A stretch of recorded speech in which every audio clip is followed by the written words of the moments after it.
Once upon a time, the pink and white terraces of Lake Rotomahana, New Zealand, a brilliantly colored cascading set of pools formed by silica-rich deposits and volcanic activity, was widely considered the eighth wonder of the world. Then, with little warning, it vanished. In the wake of the colossal volcanic eruption of New Zealand's Mount Tarawera in the early hours of June 10, 1886, this vast geological spectacle was destroyed. Although no longer visible to the eye, some geologists held on to the hope that it may just be buried and not utterly obliterated, and both the wonder and the eruption have remained the subject of much mystery and ambiguity ever since. In 2017, researchers stumbled across the diaries of the 19th-century geologist Dr. Ferdinand von Hochstetter that appeared to accurately describe the location of the pink and white terraces.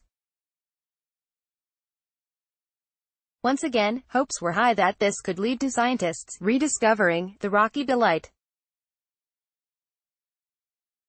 Unfortunately, a comprehensive new study has concluded this idea is pretty far-fetched. It looks like the pink and white terraces are long gone. An 1880 photograph of the wonder by Charles Spencer, just 6 years before its destruction. Charles Spencer, public domain writing in the Journal of the Royal Society of New Zealand, scientists from GNS Science and the University of Auckland have concluded the dreamy-colored terraces of Lake Rotomahana are destroyed and lost at the bottom of the lake, just as their previous work in 2016 also concluded.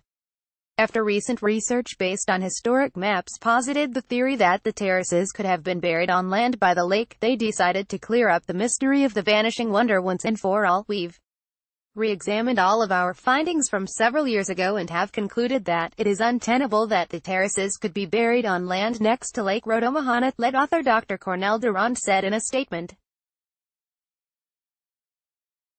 They reached this conclusion by drawing on an array of information, including historical photographs, antique maps, magnetics, measurements of the water column, side-scan sonar imaging, seismic surveys, underwater photography, and surveys of geothermal activity under the lake floor. Their analysis strongly suggests that the white terraces were almost entirely obliterated by the famed eruption.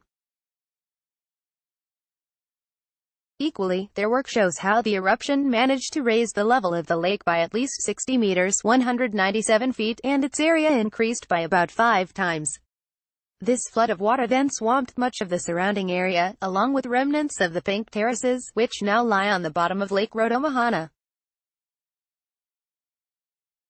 The destruction of the majority of the terraces is perhaps not surprising given that the 1886 eruption was so violent it was heard in Auckland and in the South Island, Dr. Durand added.